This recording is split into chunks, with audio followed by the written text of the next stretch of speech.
Hi, my friends. If you have reached an advanced C1 or C2 level of English, you already know how to introduce yourself in casual settings. But your biggest pain point in the corporate world is not basic fluency. It is executive presence. When you walk into a high-stakes job interview or a venture capital pitch, do you sound like a desperate job seeker reciting a resume, or do you sound like a high-value asset? If you want to master the advanced C1, C2 speaking skills required to command a boardroom, articulate your professional worth with absolute elegance, and project undeniable vocal authority, you are in the exact right place. Welcome to part 1 of the Career Pitch Series, the Executive Introduction. It is 9 o'clock on a Monday morning, and you are sitting in a pristine, glass-walled boardroom on the 50th floor of a global tech conglomerate. You have made it to the final round of interviews for the Chief Operating Officer position.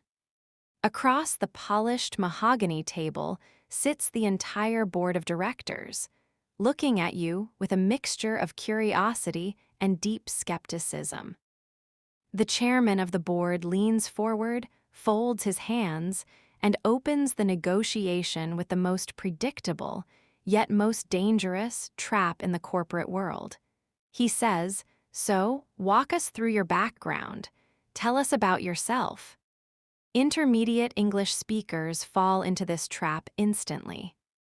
They start nervously reciting their chronological resume, rambling about where they went to university, their previous job titles, and a list of generic responsibilities that bore the board to death within 30 seconds. An elite C2 executive knows that this question is not an invitation to read a biography. It is a test of strategic framing. You do not talk about your past. You sell your future value. You maintain steady, unblinking eye contact, lean in slightly, and speak with a calm, measured cadence. You say, "Instead of walking you through my resume, which I know you have already reviewed, let me share my core value proposition. Over the past decade, the trajectory of my career has been entirely focused on scaling operational efficiency in high-growth environments. I do not just manage teams, I act as a catalyst for structural transformation. My mandate, if I step into this executive role, is to bridge the gap between your aggressive product vision and the logistical realities of global execution." The entire energy of the room shifts instantly. You are no longer an applicant begging for a paycheck. You are an equal partner offering a highly lucrative solution. Let us dissect the sophisticated academic and executive language embedded in that introduction, so you can seamlessly integrate these intellectual weapons into your own speaking reflexes. First, consider the powerful business noun, value proposition. A value proposition is a clear, compelling statement that explains exactly why a company should hire you or buy your product, focusing entirely on the unique benefit you provide. You never just state your skills. You confidently present your value proposition to the board so they understand exactly what return on investment they are getting. Second, notice how we described your career path using the highly dynamic noun trajectory. A trajectory is the path followed by a projectile, or in business, the developmental path of a career or company. Instead of saying you have worked for 10 years, you demonstrate high-level vision by discussing the upward trajectory of your leadership experience. Third, we defined your impact using the chemical and corporate noun, catalyst. A catalyst is an agent that provokes or speeds up significant change or action. You do not tell them you are a hard worker. You assert your dominance by claiming that you are a catalyst for unprecedented revenue growth. Finally, we framed your future responsibilities using the authoritative noun, mandate. A mandate is an official order or commission to do something, representing absolute authority. By stating your mandate, you are telling the board that you are not asking for a list of chores. You are setting a high-level strategic agenda from day one. Now, it is time to move your brain from passive listening to active, muscular speaking practice. I want you to shadow my voice out loud right now. Stand tall, maintain a posture of absolute executive command, take a deep breath, and repeat this high-stakes introduction technique line by line. Repeat after me. Instead of walking you through my resume, let me clearly outline my core value proposition. The trajectory of my career has been entirely focused on driving scalable growth. I operate as a catalyst for structural transformation, and my primary mandate will be executing your global vision. Feel the heavy, impenetrable authority in that delivery. You did not sound desperate, you did not ramble, and you successfully transformed a generic interview question into a masterful display of executive leadership. Keep practicing this. Vocal delivery out loud. Lock these 4 authoritative concepts into your reflex memory and prepare yourself for the intense interrogation awaiting you in Part 2. Owning the failure. The powerful silence following your executive introduction hangs in the boardroom for only a moment. You have successfully established your value proposition and shifted the dynamic of the room. However, a high-stakes interview is designed to break you, and your opponents are just getting started. A cynical venture capitalist sitting at the far end of the mahogany table opens a thick dossier, flipping directly to a heavily highlighted page. He does not look impressed. He stares at you over his glasses and says, "That is a very confident mandate, but let's talk about the reality of your execution. 3 years ago, you spearheaded a major product launch in the Asian market. It was a catastrophic failure that cost your previous firm $4 million. Why on earth should we trust you with our capital when you have such a massive failure on your record?" Intermediate English speakers completely collapse under this pressure. Their ego takes over and they instantly become defensive. They start making excuses, blaming the marketing department, complaining about the economy, or claiming the timeline was unfair. The moment you shift blame, you lose the room forever. An elite C2 leader never hides from their scars, they weaponize them. You maintain unblinking eye contact, project absolute calm, and lean into the discomfort. You say, "You are absolutely right." That launch was a significant failure, and as the lead director, I take full accountability for the capital loss. However, I did not run from it. Immediately after the cancellation, I led a rigorous, ego-free autopsy on the entire operation. We discovered that our predictive modeling was fundamentally misaligned with regional consumer behavior. Instead of burying the mistake, I used that harsh data to completely recalibrate our global risk assessment framework. That specific failure taught me how to pivot an entire supply chain under extreme duress, a skill that directly generated $12 million in recovered revenue the very next quarter. I am a significantly safer investment today precisely because I have already survived, decoded, and optimized failure. Let us thoroughly dissect the sophisticated executive vocabulary embedded in that response so you can seamlessly integrate these intellectual weapons into your own C2 speaking reflexes. First, consider the ultimate leadership noun, accountability. Accountability goes far beyond basic responsibility. It is the absolute willingness to accept the consequences of your actions without shifting the blame. You do not just admit you were there. You command respect by stating that you take full accountability for the operational shortfall. It is the defining trait of a true executive. Second, notice how we described the review of the failure using the clinical business noun autopsy.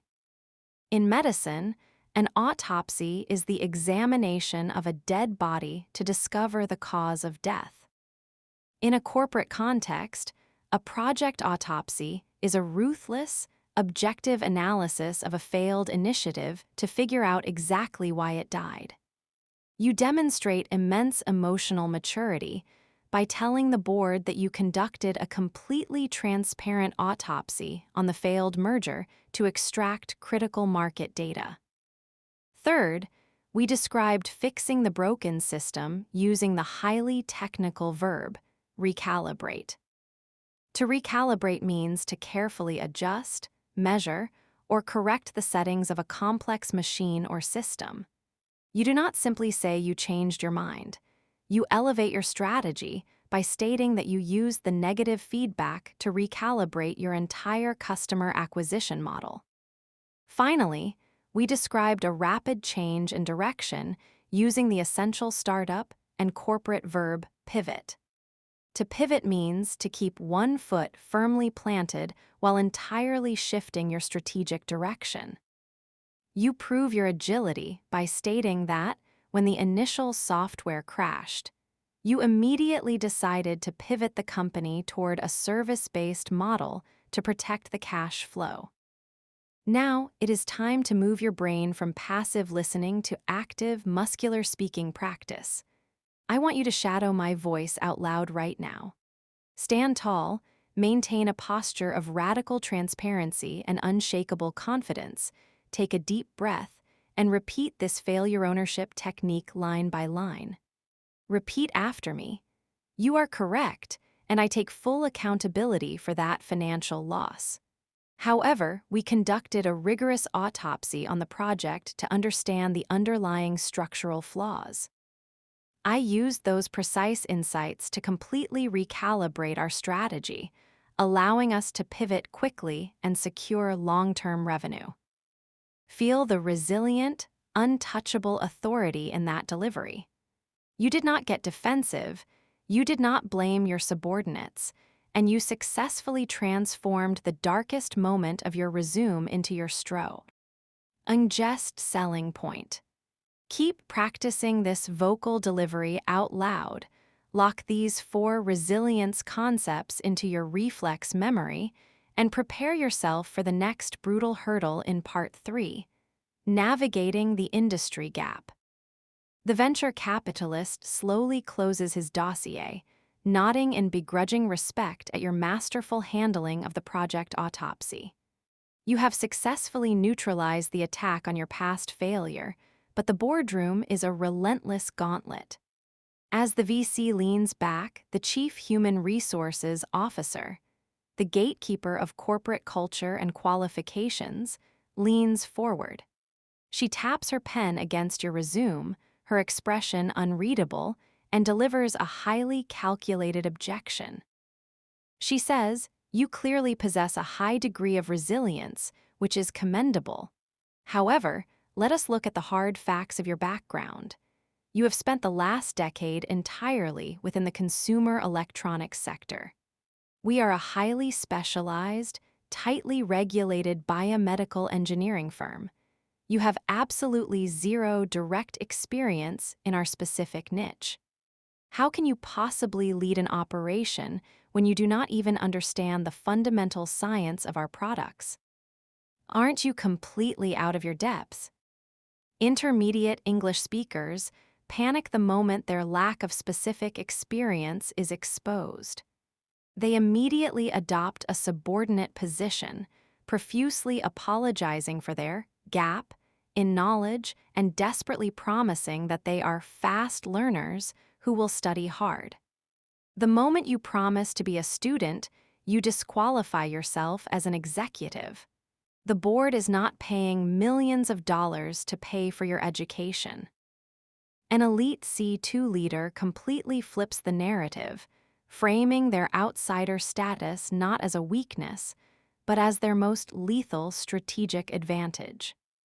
You hold the CHRO's gaze, project a tone of absolute systemic authority, and state, "I completely understand your perspective, but my lack of legacy experience in the biomedical sector is precisely why I am the strongest candidate for this role." If you hire another industry insider, you will simply get the exact same stagnant, echo chamber thinking that has plateaued your growth for the last 2 years. My executive skill set is entirely industry agnostic. The operational bottlenecks you are currently facing in your supply chain are not uniquely biological problems. They are structural inefficiencies. The overarching principles of scaling global distribution, mitigating risk, and leading high-performance teams are entirely transferable.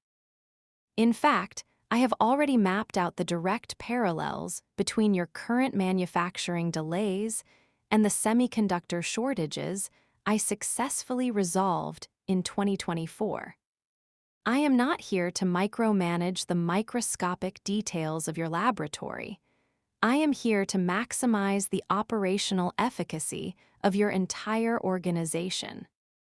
Let us thoroughly dissect the sophisticated academic and executive vocabulary embedded in that response so you can seamlessly integrate these intellectual weapons into your own C2 speaking reflexes. First, consider the highly advanced business adjective, agnostic. Outside of theology, being agnostic in business means that a system, process, or skill is not tied to one specific platform or industry.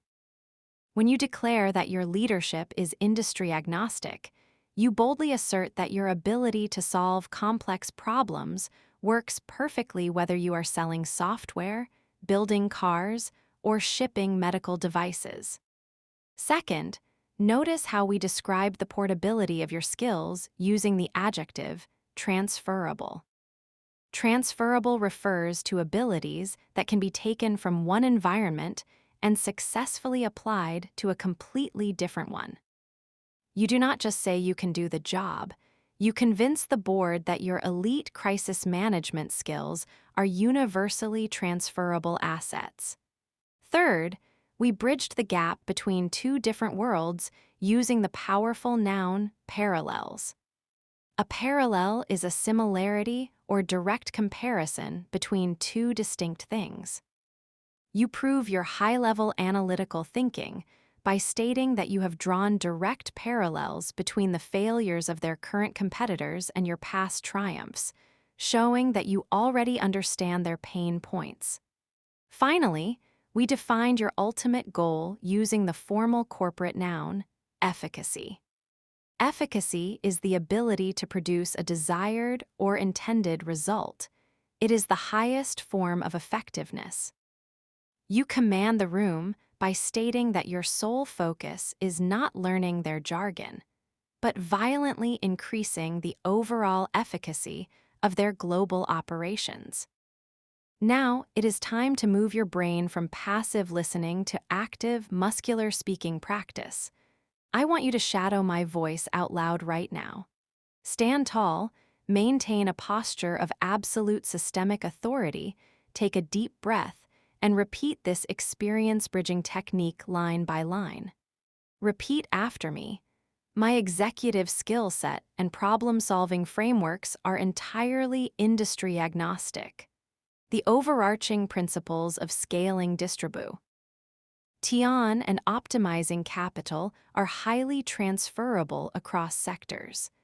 I have already drawn direct parallels to your current bottlenecks, and my primary mandate is to maximize the operational efficacy of this company.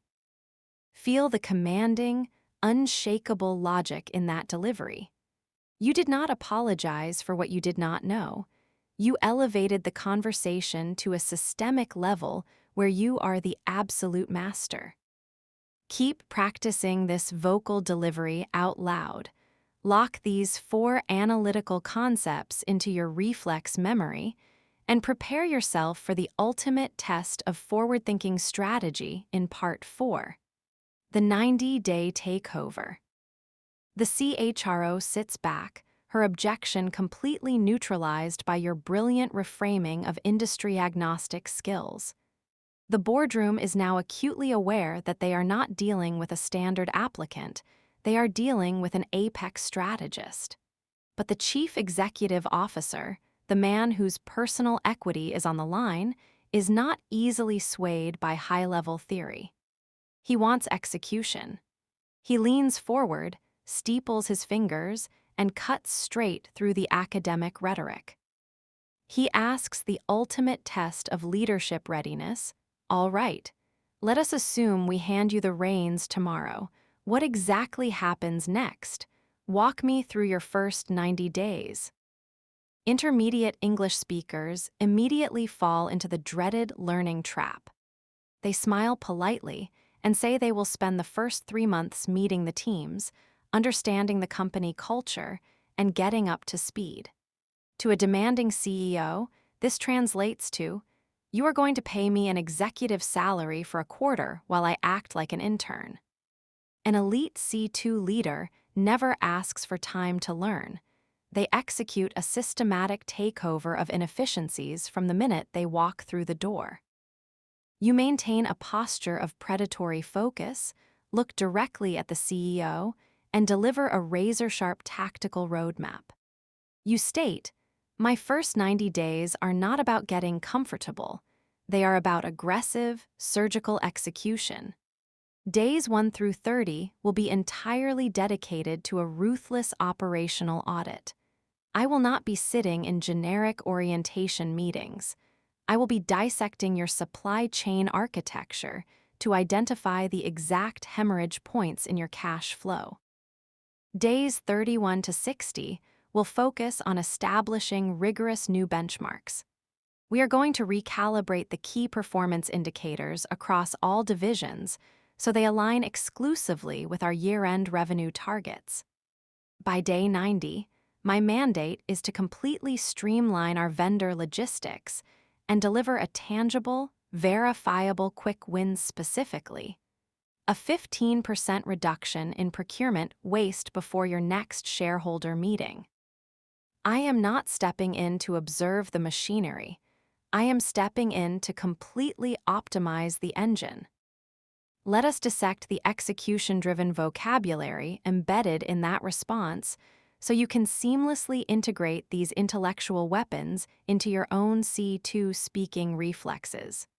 First, consider the highly analytical noun audit. While traditionally used in accounting, an operational audit is a ruthless, comprehensive inspection of a company's internal workflows. You do not just promise to look around and see how things work.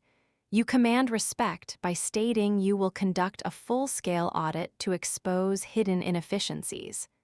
Second, notice how we established standards using the critical noun, benchmark.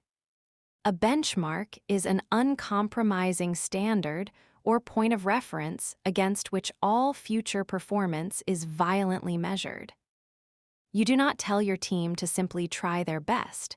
You assert your authority by setting aggressive new benchmarks that force the entire department to elevate their output. Third, we describe the optimization process using the powerful verb, streamline. To streamline means to make a complex system vastly more efficient by ruthlessly stripping away unnecessary steps or bloated bureaucracy. You demonstrate immediate value by promising to streamline the sluggish approval process that is currently choking their product development. Finally, we grounded your promises using the essential business adjective tangible. Tangible literally means capable of being touched, but in a corporate boardroom, it means results that are clear, definite, and mathematically provable. You completely separate yourself from the amateurs by promising not just abstract improvements, but hard, tangible financial returns within the first quarter. Now, it is time to move your brain from passive listening to active, muscular speaking practice. I want you to shadow my voice out loud right now. Stand tall, maintain a posture of absolute operational dominance, take a deep breath, and repeat this 90-day takeover technique line by line. Repeat after me. My first 30 days will be dedicated to a comprehensive operational audit. Following that, I will establish rigorous new benchmarks to measure our departmental efficiency. My ultimate goal for the first quarter is to streamline our logistics and deliver a tangible reduction in overhead costs. Feel the aggressive, execution-oriented authority in that delivery. You did not ask for permission to learn. You handed the CEO a signed guarantee of immediate profitability. Keep practicing this vocal delivery out loud.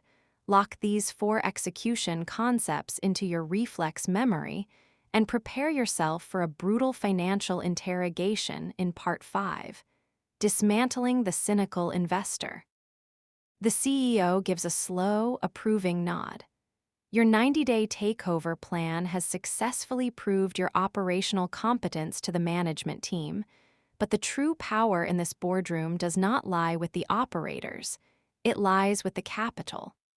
The lead venture capitalist, the man holding the purse strings for your entire expansion, has been completely silent until now. He drops his pen, leans back, and stares at you with absolute cynicism. He says, your operational roadmap is cute, but this entire business model is completely bottlenecked by customer acquisition costs. It is simply not scalable across European markets. Tell me right now, without the corporate buzzwords, why should my firm write you a $50 million check today? Intermediate English speakers panic when the money challenges them directly. They start talking about their passion, how hard their team works, and how much they believe in the product, which immediately sounds like a desperate charity pitch, not a high-level business deal. An elite C2 leader never talks about passion to an investor. They speak exclusively in the ruthless, mathematical language of unit economics and leveraged returns. You hold his gaze, completely unfazed by the financial intimidation, and state, you should not write that check based on passion. You should write it because our unit economics possess unprecedented scalability. While our competitors are burning capital just to acquire single users, we have engineered an acquisition loop that actively lowers our overhead as it expands. The long-term commercial viability of this model is not theoretical. It is already generating a 30% margin in our test markets. Our core differentiator is not simply a better software interface. It is a proprietary distribution network that our rivals cannot legally replicate. I am not here to ask for your buy-in on a dream. I am offering you preferential access to a structurally protected monopoly. Let us dissect the ruthless financial vocabulary embedded in that pitch so you can seamlessly integrate these intellectual weapons into your own C2 speaking reflexes. First, consider the ultimate venture capital noun, scalability. Scalability is not just about getting bigger. It is the specific capacity of a system to massively increase revenue without a corresponding exponential increase in operational costs. You do not just promise to grow the company. You command the investor's attention by proving the infinite scalability of your digital platform. Second, notice how we defended the financial reality using the noun viability. Viability means the capability of working successfully, surviving, and generating profit in a brutal, real-world market. Investors do not fund cool ideas, they fund highly viable businesses. You assert your dominance by stating that the economic viability of this project has been rigorously stress-tested against the harshest regulatory conditions. Third, We isolated your competitive advantage using the strategic noun differentiator. A differentiator is the exact, undeniable feature or asset that makes your business entirely superior to the surrounding competition. You shut down all comparisons by confidently declaring that your exclusive patent is the key differentiator that guarantees your total market dominance. Finally, we framed the transaction using the corporate noun buy-in. Buy-in represents formal agreement, financial commitment, and active support for a strategy. You do not beg for their money or approval. You boldly state that you are presenting this data to secure their strategic buy-in before taking the opportunity to a competing firm. Now, it is time to move your brain from passive listening to active, muscular speaking practice. I want you to shadow my voice out loud right now. Stand tall, maintain a posture of absolute financial authority, take a deep breath, and repeat this investor pitching technique line by line. Repeat after me. Our business model possesses unprecedented scalability because our operational costs decrease as we expand. The fundamental commercial viability of this strategy is already proven by our initial profit margins. Our proprietary technology is our ultimate differentiator, and I am here today to secure your strategic buy-in. Feel the cold, calculating power in that delivery. You did not beg for capital. You presented an irresistible, mathematically sound fortress of profit. Keep practicing this vocal delivery out loud. Lock these 4 financial concepts into your reflex memory. Why, and prepare yourself for the ultimate test of conversational control in Part 6, the hostile interruption. The brutal financial interrogation from the venture capitalist was designed to break you, but you did not flinch. You successfully secured his strategic buy-in by speaking the ruthless language of scalability and profit margins. The momentum of the boardroom is finally swinging in your favor. You are now standing up, moving toward the digital whiteboard, and preparing to deliver the most critical part of your entire presentation, the master integration strategy. But just as you hit your stride, the corporate battlefield throws its most disruptive weapon at you. The chief legal officer, a notoriously aggressive executive who feels sidelined by your dominance, decides to derail your pitch entirely. Right in the middle of your most important sentence, he raises his voice and rapidly fires off 3 highly technical, incredibly obscure questions about a minor regional tax clause. He is not trying to get an answer. He is trying to break your rhythm, hijack the agenda, and physically dominate the space. Intermediate English speakers crumble in the face of a hostile interruption. They either completely lose their train of thought, nervously try to answer the irrelevant questions and get dragged into the weeds, or they visibly lose their temper, which makes them look emotionally unstable. An elite C2 executive knows that whoever controls the pacing of the conversation controls the entire room.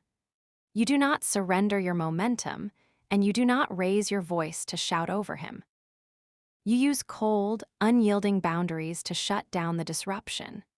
You stop speaking, turn to him slowly, hold his gaze with absolute silence for 2 full seconds, and then state, "Richard, I appreciate your meticulous attention to the regional tax clauses.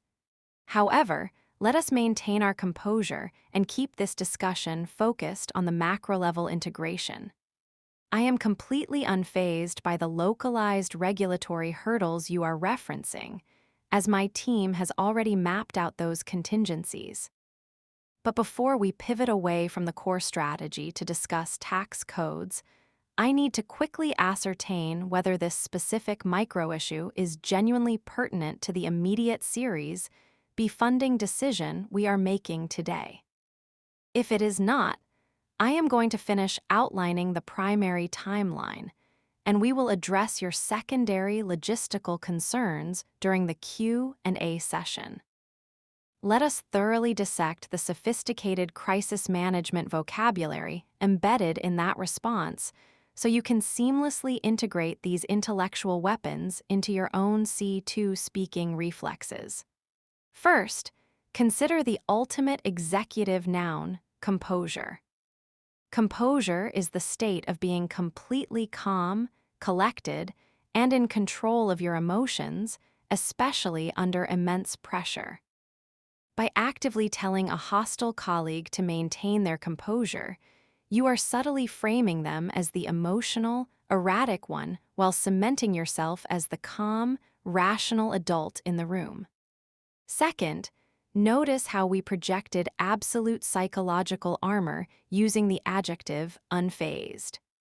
To be unfazed means to be completely undisturbed, unbothered, and not disconcerted by a sudden threat or surprise. You assert your dominance by confidently declaring that you are entirely unfazed by the aggressive legal threats that would normally panic a junior manager. Third, we established conversational control using the highly formal verb ascertain. To ascertain means to find something out for certain, to mathematically or logically verify a fact. You do not just check if something is true. You command the room by stating that you must firmly ascertain the validity of his data before you allow it to influence the board's decision. Finally, we dismissed his interruption with the strategic adjective pertinent. Pertinent means directly relevant or highly applicable to the specific matter at hand. You elegantly strip his attack of its power by questioning if his sudden outburst is actually pertinent to the main agenda, immediately exposing his interruption as a useless distraction. Now it is time to move your brain from passive listening to active, muscular speaking practice. I want you to shadow my voice out loud right now. Stand tall, maintain a posture of absolute, unbothered control, take a deep breath, and repeat this interruption-crushing technique line by line. Repeat after me. While I appreciate your attention to detail, let us maintain our composure and stay focused on the macro-level strategy. I am completely unfazed by those minor regulatory hurdles. Before we derail this presentation, I must ascertain whether your specific concern is genuinely pertinent to today's core agenda. Feel the cold, impenetrable authority in that delivery. You did not get angry, you did not get flustered, and you ruthlessly put the interrupter back in his place without ever losing your professional elegance. Keep practicing this vocal deliv. Uri out loud.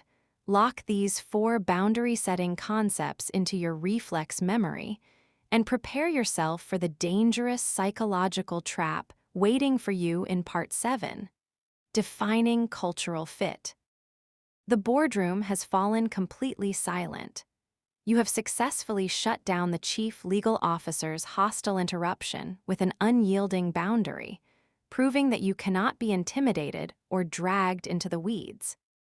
You have commanded the speaking floor, but a C-suite interview is a multi-dimensional chess match. Having failed to break your operational logic and having failed to break your emotional composure, the chief executive officer deploys the most insidious psychological trap in the corporate world. He leans forward, crosses his arms, and adopts a soft, overly friendly tone. He says, "You clearly have the technical skills and the strategic vision. But here at this company, we pride ourselves on a very tight-knit legacy culture. We are a family. We need team players who do not rock the boat. How do you plan to adapt and fit into our current company culture?" Intermediate English speakers fall straight into this trap. They desperately want to be liked, so they immediately start people-pleasing. They enthusiastically promise that they are highly adaptable, that they love team-building exercises, and that they will seamlessly blend in with the existing staff. By promising to blend in, you have just told the CEO that you are a follower, completely incapable of driving systemic change. Furthermore, an elite C2 executive knows that when a struggling company describes itself as a family, it is almost always masking a toxic environment of complacency, office politics, and zero accountability. You do not promise to fit in with mediocrity. You look directly at the CEO, reject the premise of assimilation, and redefine what culture actually means. You state boldly, "I have profound respect for the historical foundation of this company, but I am not being brought in at an executive level to simply assimilate into the existing environment. My objective is to elevate your corporate ethos. I do not believe in artificial cohesion built on comfort or legacy tenure. Instead, I drive true strategic alignment by building a ruthless meritocracy. Under my leadership, culture is not dictated by who has been here the longest. It is dictated by who delivers the highest standard of excellence. I will not just fit into your culture. I am going to optimize it for high-performance execution." Let us thoroughly dissect the sophisticated organizational vocabulary embedded in that response so you can seamlessly integrate these intellectual weapons into your own C2 speaking reflexes. First, consider the profound sociological noun, ethos. The ethos represents the fundamental character, spirit, or underlying beliefs of a specific culture or organization. You do not talk about vibes or generic office moods. You elevate your language by discussing the necessity of upgrading the entire corporate ethos to prioritize innovation over tradition. Second, notice how we rejected the idea of fake harmony using the critical noun, cohesion. Cohesion is the action or fact of forming a united whole, sticking tightly together. While cohesion is generally good, you warn the board that demanding forced cohesion often destroys critical thinking, as employees become too afraid to challenge bad ideas. Third, we replace the concept of fitting in with the powerful strategic noun, alignment. Alignment means positioning different elements to work together smoothly toward a singular, unified goal. You explain that you are not interested in making friends. You are singularly focused on ensuring total strategic alignment between the engineering and marketing departments. Finally, we introduce the ultimate executive standard using the noun meritocracy. A meritocracy is a system or organization in which people are promoted and given power strictly based on their individual ability, talent, and verifiable achievements, completely ignoring office politics or seniority. You declare your absolute authority by stating that your division will operate as a pure meritocracy, instantly terrifying the underperformers and inspiring the top talent. Now it is time to move your brain from passive listening to active, muscular speaking practice. I want you to shadow my voice out loud right now. Stand tall, maintain a posture of absolute organizational leadership, take a deep breath, and repeat this culture-defining technique line by line. Repeat after me. I respect your historical foundation, but I am not here to simply assimilate into the existing environment. My objective is to elevate the corporate ethos by prioritizing excellence over comfort. I do not rely on forced cohesion. I drive strategic alignment by establishing a strict, undeniable meritocracy. Feel the transformative, visionary authority in that delivery. You did not beg to be part of their club, you establish.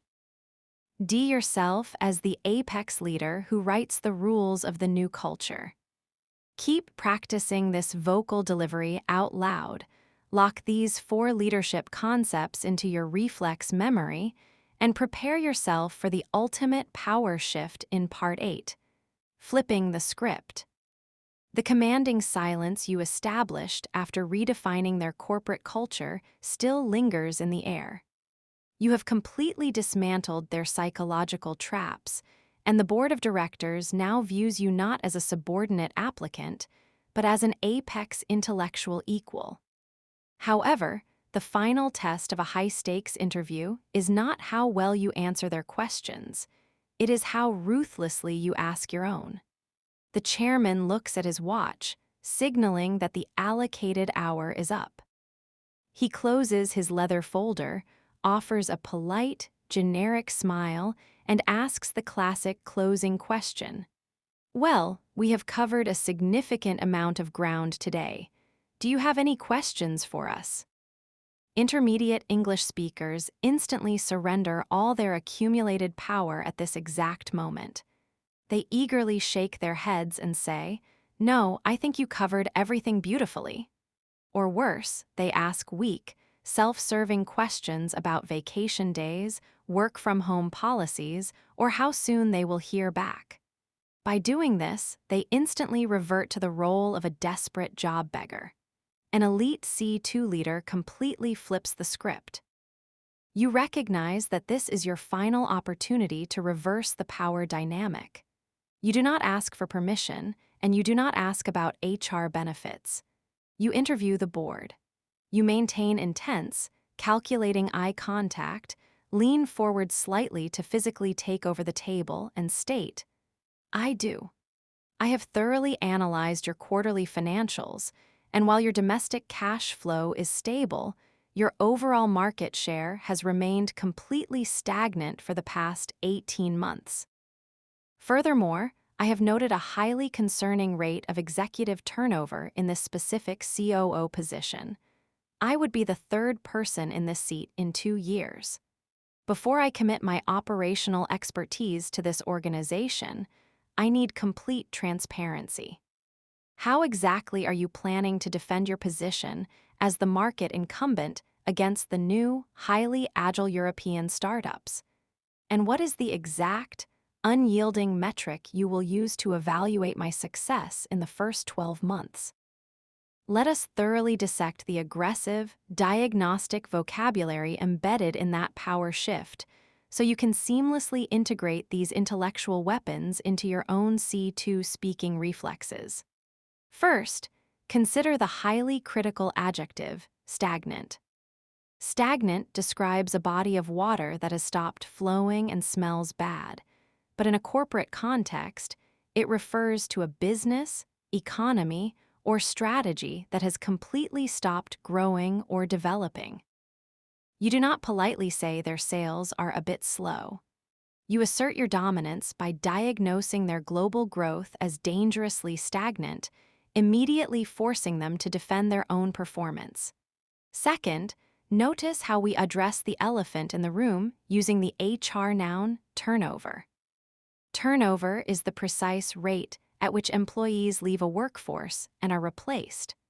High executive turnover is a massive red flag that indicates toxic leadership or an impossible workload. By directly questioning their turnover rate, you put the CEO on the defensive, making it clear that you are evaluating their competence just as harshly as they are evaluating yours. Third, we describe their market position using the advanced business noun, incumbent. An incumbent is the current holder of an office or the established, dominant player in a specific industry. You remind them that while they may be the wealthy legacy incumbent today, they are bloated, slow, and highly vulnerable to faster competitors. Finally, we demanded absolute clarity using the analytical noun metric. A metric is a strict, quantifiable standard of measurement. You refuse to accept vague goals like make things better.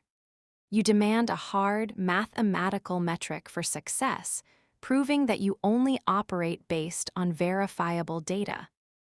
Now it is time to move your brain from passive listening to active, muscular speaking practice. I want you to shadow my voice out loud right now. Stand tall, maintain a posture of absolute diagnostic authority, take a deep breath, and repeat this script-flipping technique line by line. Repeat after me. While your domestic revenue is stable, your overall market share has remained dangerously stagnant. As the industry incumbent, how are you defending against agile competitors? What is driving the high executive turnover in this department, and what is the exact metric you will use to evaluate my success? Feel the immense, intimidating power in that delivery. You did not ask for a job, you forced the board of directors to desperately pitch their company to you. Keep practicing this vocal delivery out loud. Lock these 4 diagnostic concepts into your reflex memory and prepare yourself for the Mo's. Critical financial conversation of your career in Part 9.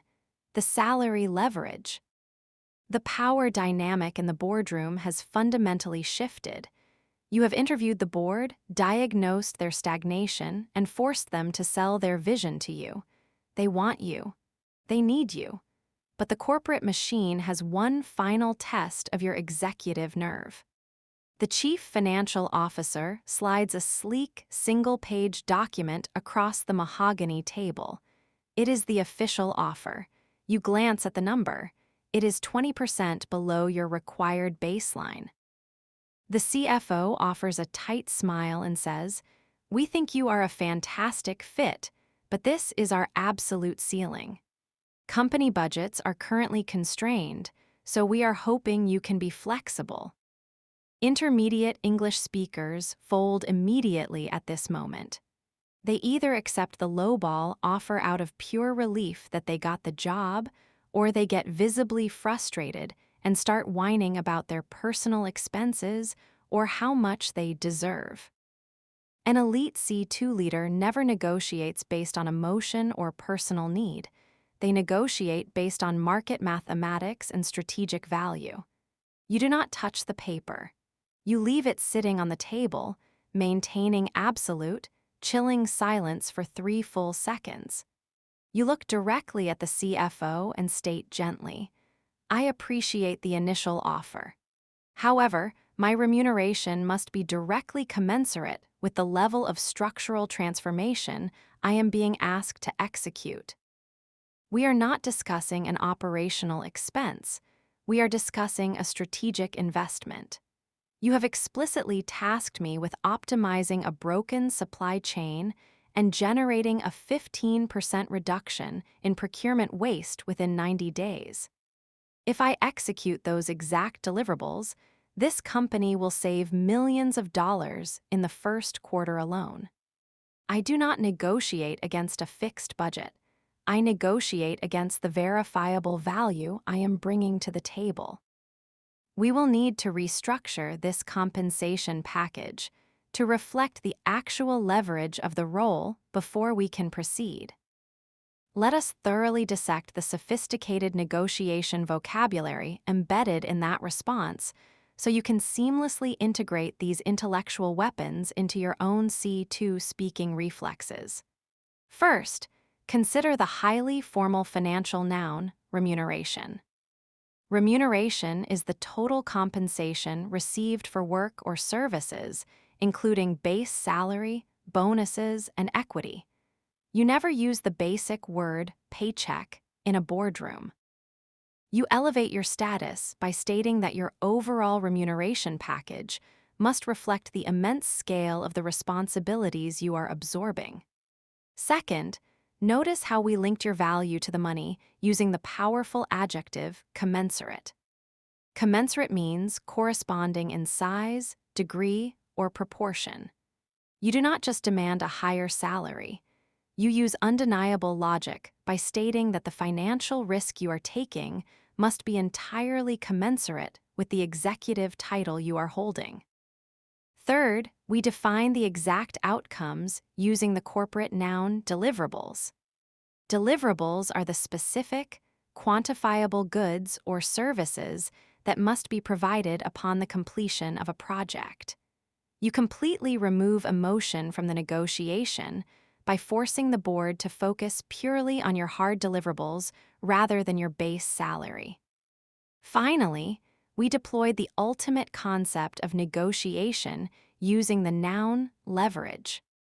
Leverage is the power to influence a person or situation to achieve a particular outcome, usually because you hold an advantage they desperately need. You remind the board that your unique ability to fix their most expensive problem provides you with absolute leverage at the negotiating table, compelling them to magically find the budget they claimed did not exist. Now, it is time to move your brain from passive listening to active, muscular speaking practice. I want you to shadow my voice out loud right now. Stand tall, maintain a posture of cold, unbothered financial authority, take a deep breath, and repeat this salary negotiation technique line by line. Repeat after me. I appreciate the initial offer, but my remuneration must be entirely commensurate with the scale of this project. I evaluate compensation based purely on the specific deliverables and financial value I am bringing to the organization. We must restructure this package to accurately reflect the leverage of this executive position. Feel the cold, calculating power in that delivery. You did not act desperate. You did not complain about your worth, and you forced the CFO to treat your salary as a highly profitable investment rather than a corporate expense. Keep practicing this vocal delivery out loud. Lock these 4 negotiation concepts into your reflex memory and prepare yourself for the grand finale of this series in Part 10, the ultimate closing. The CFO slowly pulls the initial offer letter back across the mahogany table, nodding silently in reluctant agreement to revise the numbers. The intense negotiations have finally concluded. The chairman of the board closes his leather portfolio and stands up, extending his hand to signal the end of this grueling, 2-hour intellectual marathon. Intermediate English speakers ruin all their previous hard work at this exact moment. The adrenaline suddenly fades, and they instantly revert to a subordinate position. They shake hands enthusiastically, smile far too widely, and eagerly say, "Thank you so much for your time today. I really hope to hear from you soon." That is the language of hope, and hope is not a strategy. An elite C2 executive does not hope, they dictate the final impression. You stand up slowly, button your tailored suit jacket with deliberate precision, and meet the chairman's eyes with a look of absolute certainty. You do not thank them for their time, you acknowledge the strategic partnership. You shake his hand firmly and state, "Gentlemen, the intense dialogue we have shared today gives me absolute confidence in our mutual alignment. This opportunity represents the culmination of a decade of my operational experience, perfectly matched with your aggressive mandate for global expansion. I want to be entirely clear. I am not just looking for an executive title, I am looking for a legacy project.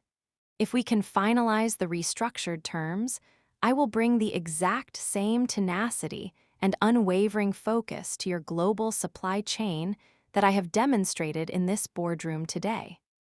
I look forward to your revised proposal." You turn and walk out of the glass doors, leaving the board of directors staring in absolute silence, completely terrified that their competitors might hire you first. Let us meticulously dissect the psychological weight and executive vocabulary embedded in that ultimate closing statement so you can seamlessly integrate these intellectual weapons into your own C2 speaking reflexes. First, consider the powerful strategic phrase, mutual alignment. Alignment means moving in the exact same direction, but adding the word mutual elevates it to a partnership of equals. You do not say, "I really like your company." You command respect by stating that there is a profound mutual alignment between their corporate objectives and your leadership philosophy, establishing yourself as a peer rather than an employee. Second, notice how we framed the timing of this hire using the majestic noun, culmination. The culmination is the absolute highest, most climactic point of something, attained only after a long period of intense effort. You do not just say you are ready for the job.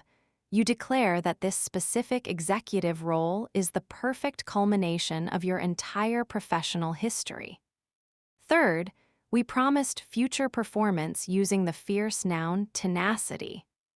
Tenacity is the quality of being incredibly determined, gripping something firmly, and absolutely refusing to let go, no matter how difficult the situation becomes. You guarantee your future success by promising the board that you will attack their operational inefficiencies with ruthless, unrelenting tenacity. Finally, we reinforced your psychological durability using the powerful adjective, unwavering. To be unwavering means to be perfectly steady, resolute, and completely immune to doubt or exhaustion. You leave a lasting, unbreakable impression by promising an unwavering commitment to their ultimate success. Now, it is time to move your brain from passive listening to active, muscular speaking practice for the final time in this series. Stand tall, maintain a posture of absolute, undeniable victory, take a deep breath, and repeat this closing technique line by line. Repeat after me. The intense dialogue we have shared today gives me absolute confidence in our mutual alignment. This opportunity represents the culmination of my operational expertise. If we finalize these terms, I will bring an unwavering focus and absolute tenacity to this organization. Feel the supreme, lasting authority in that delivery. You did not beg for a callback, and you did not diminish your value on the way out the door. You have successfully navigated all 10 phases of the high-stakes executive interview. You learned how to deliver a powerful value proposition, own your failures, bridge industry gaps, map out a 90-day takeover, pitch to cynical investors, crush hostile interruptions, redefine corporate culture, flip the script on the boardroom, and leverage your ultimate salary. Keep practicing these vocal deliveries out loud. Lock these advanced executive frameworks into your reflex memory, and step into every future interview knowing exactly the immense intellectual power you hold.